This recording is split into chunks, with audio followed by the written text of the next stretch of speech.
So, I'm here with Ben Kiriakou. It's Lou, by the way, gate crashing Jamie Boyt's channel for his challenge Saturday. Yeah, I'm really looking forward to challenging Jamie on many things, but today we're going to have quite an interesting challenge, I think, with Jamie playing a game. He's not going to be able to see what's going on. He's going to actually have to listen to Lou and I talk about Pokemon and the game and seeing what's going on and picking his moves based on that. So we'll see if Jamie knows which order his moves are in. That's going to be quite interesting to see. And see how it goes. Yeah, no in-game sound or anything. It's just our voices. Oh God, poor Jamie. I didn't know it was Halloween. No. Are you there, Jamie, though? Do you want to come in from outer space? Okay, you heard the giggle. He's alive. We're here. So, team preview. So, Boyt is running a Pokemon who's hidden by his face cam. And some more hidden Pokemon, but there's also the Excadrill, the Dracozolt, the Dragapult. That's a lot of tongue-twisting Pokemon. Milotic and Salazzle. And on the other side, you've got a really interesting team of Blastoise, Charizard, Serena, Tyranitar, Excadrill, and Togekiss. Yeah, so it's quite an interesting dynamic here between the two teams. Not sure what the Pokemon covered up by Jamie's face is, but to be honest, I prefer Jamie's face in any particular match. I'm really looking at the Blastoise and Charizard here as to what they're going to be doing. We've had some shenanigans in the past where we've seen some pledge combinations, so maybe see a little bit of that. Of course, Togekiss, Excadrill, and Excadrill, Tyranitar, normal combinations there, but Jamie is going to have to watch out for something like Serena. Not going to be able to fake out if that comes out onto the field, so... He's only 50 seconds to pick his Pokemon as well, if he wants to pick them, unless he's locking in with his top 4, which he may. No. You got 10 seconds. Yeah. And it was Clefable at the top. The mystery Pokemon has been revealed, and it looks like Jamie's going for Clefable, Milotic. No, it's just Clefable, and he's timed out. So it's going to be Clefable, Excadrill, and Dragapult. They are the Pokemon Jamie is bringing. But, leading with Clefable's not too bad. You can have that redirection as long as you can click the right move to redirect around. And I can't remember, Dracozolt. And that's often a nice Pokemon to Dynamax. But his opponent here is leading out with Serena and Togekiss. So you've got Togekiss on the left and Serena on the right. You have indeed. Of course, you have Clefable and Dracozolt in that order coming out from Jamie's side of the field. And these guys, let's just say Dracozolt has quite a nice matchup against both of these Pokemon on the field. And really the question is whether Euro? Not quite sure how to say the name on Jamie's opponent's side of the field, but that Togekiss is definitely under threat. And the question is whether Jerome is going to do anything about it.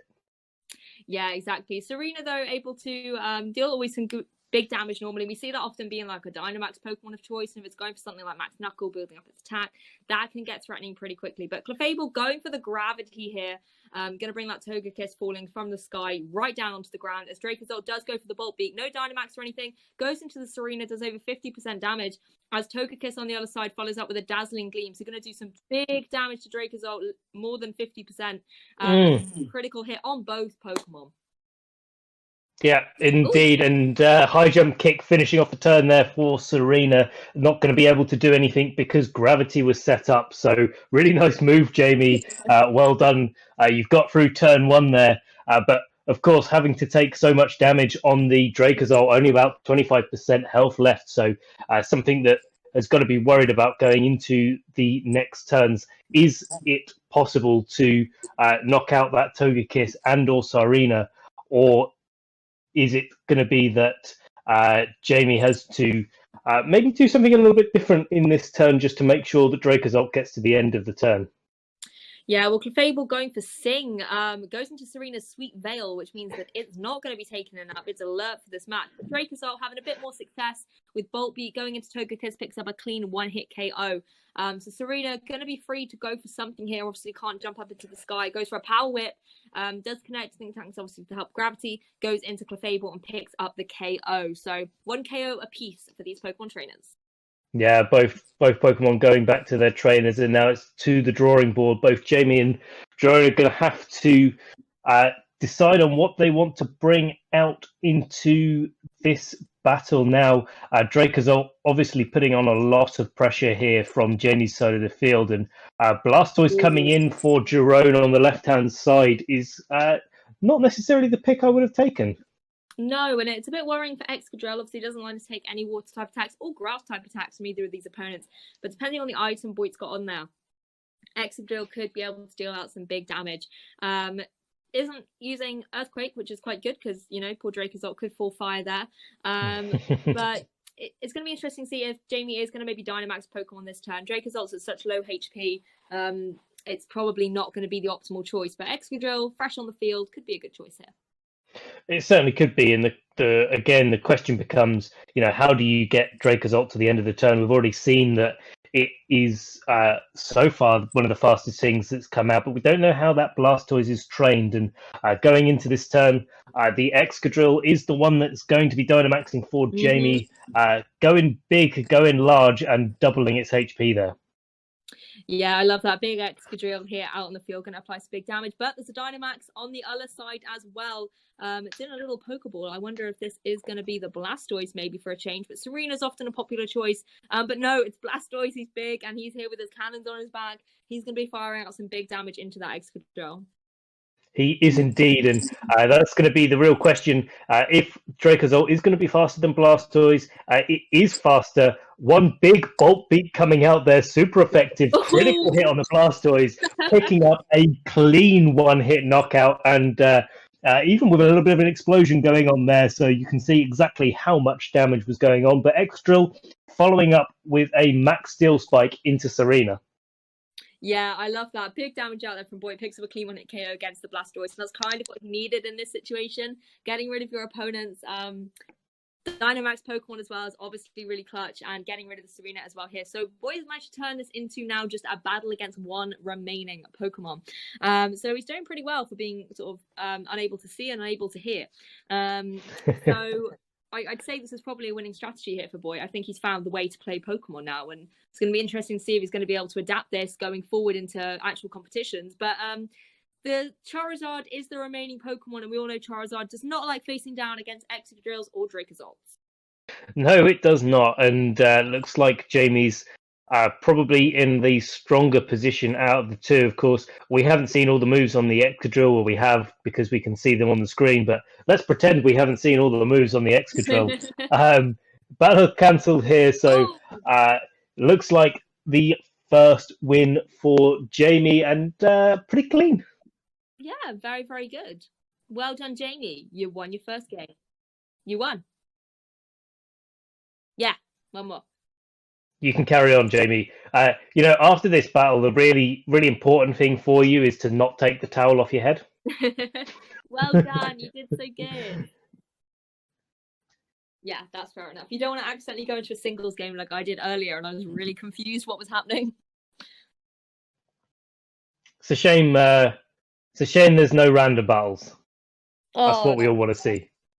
That would be fun. But no, you did very, very well with your targeting of your moves. It was very, literally very effective. But the towel's back on the head. Let's take a look at the opposing team.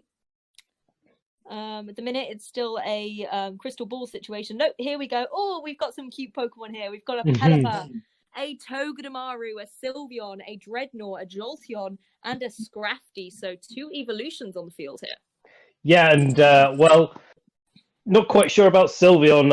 I've had a little bit of a gripe with my good friend Stephen Edgen about Sylveon for many years, but Jolteon's something that we don't see too much in VGC either. Sylveon obviously rocking that hyper voice and doing lots of damage, but Jolteon usually outclassed by many other choices. Dracozolt in this format being one of them, so going to be interesting to see what's going on there, and certainly Scrafty on their side of the field. Japanese name, so not even going to try to announce that, so we're going to call them Dave for the rest of this game, just so we're able to say a name, and Dave rocking a really good trainer card there, so I think really serious VGC competitor. Yeah, trainer card game is everything. It's the first form of intimidation here. The second form is the leads, and it's going to be Togedemaru on the left and Dreadnought on the right. So going to be really interesting here for the leads Boyt has gone for, which is Clefable and Milotic. It is, and what I'd really like to see, and something, speaking of random battles earlier, something I really like to see is the ability for Dynamax Pokemon to be able to set up their weathers themselves. And so we've got the Pelipper that's in the back potentially for Dave, but actually there is the opportunity for Dreadnought to just go straight for a Max Geyser, set up that rain, make sure it's going to be the fastest Pokemon on the field with that Swift Swim ability, and the ability to fake out there for Dave on Togedemaru's side of the field on the left-hand side is going to be pretty clutch as well with how it's going to be playing out. Yeah, well, straight away, a Dynamax of the Dreadnought on the opposing side of the field is looking mean and ready for action. I like this offensive start as well. Can really throw players off guard if they're not prepared for it. Going for a Volt Switch, a self-Volt Switch on that Togedemaru into the Dreadnought, activating a weakness policy. So when I said he was here ready for action in turn 1, I was not kidding. He is powerful. And little Togedemaru going to shoot back to his trainer as another Pokemon will be able to join the field. And this could put the opposing trainer into a really good position here, able to have some good synergy. And it's actually going to be the Pelipper, so the rain is going to be up here against the Dreadnought. This is looking a little bit dicey for Boyt. It is. Nobody really wants to stare down a 2+ rain abusing Pokemon with Swift Swim ability at 2+ stages of attack and special attack. There it is. The Max Geyser goes straight into the Clefable. Clefable hanging on with its Focus Sash, and Gravity going up onto the field. And what is it that Jamie's picked? It's a Hypnosis. That Dreadnought is going to be taking a nap. Oh, that was definitely needed. And all hail the Focus Sash there. That was critical there for Jamie. Allows him to keep his Clefable on the field, do a little bit more redirection. But the one problem with Boyt at the moment is he hasn't really got anything on the field that can deal good damage to this Dreadnought. And, you know, it is going to wake up eventually. And I don't feel like he's got the utilities at the moment, even if the Pokemon was to go to all 3 sleep turns to be able to pick up a KO against it. Pelipper as well known for hitting Hurricanes and Rain. Obviously, it's 100% accurate, and getting those cheeky confusions as well, which would cause a little bit more disruption to Boyt's strategy. If I was him, I'd probably be going for a switch right about now. Well, maybe so, but you know, the one thing about Dreadnought, and it's different from all of its other rain abusing counterparts, is that Dreadnought 3, 2, 1. And we've timed, and Jamie's going to be using some other moves here, maybe not what he planned to use in the first place, but Clefable going straight for a Sing, Pelipper avoiding the attack, and Muddy Water coming out onto both targets, doing maybe about 10% damage with a critical hit on what looks like Pelipper. Hurricane coming back out into the Milotic, not doing too much damage, maybe only about 25%, and Milotic becoming confused and activating what looks to be a Leftovers. Yeah, Leftovers being activated there. Dreadnought still going to be sleeping. You know, he looks a little bit in distress, I'm not going to lie, with the animation here when he's sleeping. It's so big. But, you know, he is distressed. He's had his weakness policy activated, and he's not able to deal any damage. But if I was Jamie here, I'd probably want to be going for some redirection in case the Dreadnought was able to wake up. Milotic could be going for some more sleep spam here, or alternatively, I'd probably use the redirection to be able to switch. You know, the 2 top slots in your Pokemon archive are going to be the Pokemon on the field here. You need to be clicking down to be able to try and access some of the other Pokemon. Unfortunately, you can't swap a Pokemon that's already on the field back onto the field. And here we go with the dreaded move timer. Clefable is already in battle, and 3, 2, 1. We're going for the moves at the top again. You know, there's no Hurricane confusion going on, but I feel like it's happened passively through to these Pokemon. But Clefable does indeed go for the follow me, so that's not the end of the world. Dreadnought still takes a little bit of a nap, but the confusion on this Milotic right now is going to hit itself. It really is quite confused. As the Hurricane comes out again from the Pelipper into the Clefable, meaning it will be KO'd. This does, however, give Jamie the opportunity to now do a switch, something that unfortunately didn't happen in the previous 2 turns due to literal confusion. So I think now this could be a good opportunity for him to bring in something that can deal a little bit more damage to these Pokemon. And, you know, Dreadnought is still sleeping. Dynamax turns are whittling away. They are whittling away, but equally so is that sleep counter, and we've only had 2 ticks so far. That means that there could be another tick before Dreadnought is guaranteed to wake up. But speaking of those Dynamax turns whittling away, Dreadnought goes back into its normal form. So no more Dynamax on the field for Dave. And while the rain is still up, we've still got 2 to 3 turns of rain left on the field. And so that Dreadnought, still boosted by those attacks, is going to be providing a big threat. But equally, something that Jamie's going to be worried about is that it could be waking up this turn and launching off something like a Rock Slide maybe, or other powerful attacks. Still going to be doing a lot of damage. And I'm not sure if you noticed, Lou, I didn't see an item proc from that Dreadnought, so maybe not Lifeorb, but could be something... Oh no, weakness policy. Of course it is. We saw it earlier.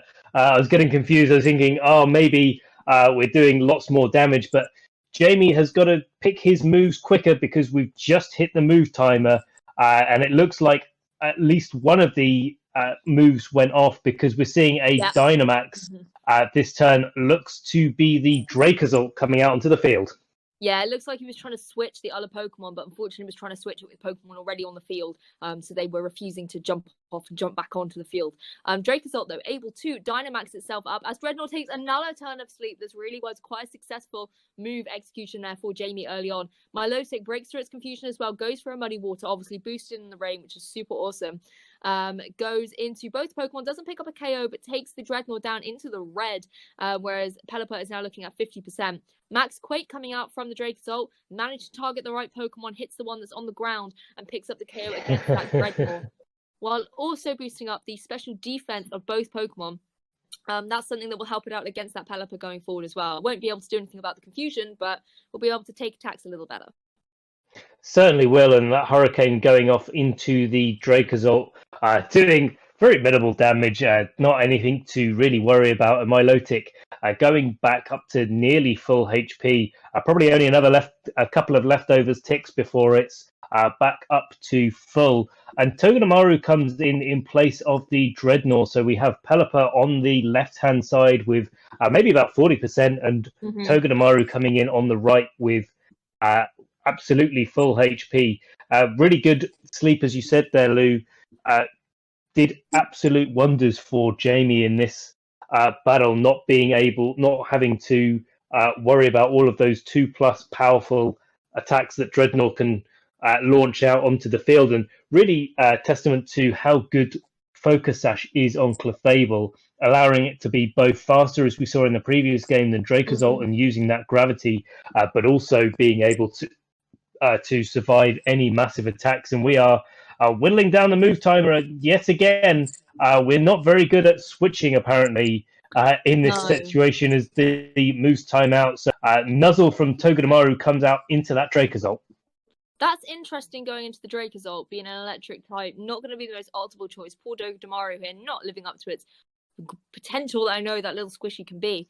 Muddy Water coming out, though, going to take the Togedemaru down to about 40%. Pelipper still hanging on. But Dracozolt following up here with a mix Airstream. I really like this. Oh, there's a disconnect. Poor Togedemaru was so angry that it broke the internet. So it looks like Jamie, it says communication with the other trainer. The fault is on the opposing Pokemon side. Jamie's going to take it. He is indeed, and I don't really blame Dave there. Whenever someone attacks my Togedemaru, I tend to run away as well. Yeah, it's cute, but it's powerful, and when it messes up, it gets mad. I didn't even tear the Pelipper, what? You did not. Oh, okay. No. Togedemaru's so angry. I hope that wasn't on my end, because I think I was winning. No. Okay, No. Yeah, it was just a rage quit, nice. Yeah, it came up with the graphic when it's there disconnect, so you're Was fine. I stuck on Pokemon for the Milotic? Because Yeah, I was trying to go for Hypnosis. No, you were sending... Every time you went to that stream, you always tried to send out Pokemon that were already on the field, and they were like, no. Excellent. I'm pretty happy with that. Seemed to go all right. Yeah, you did very You did quite well. Yeah, not bad. Apparently I'm good at these blindfolded things. I just always shut my eyes. Yeah, that's what we were saying. You found a new strategy, but we don't know how well it will go down in real life events. If we're there talking you through the game, it might be illegal. maybe just a little bit. Thank you for joining me on this video. Like this was quite a fun one.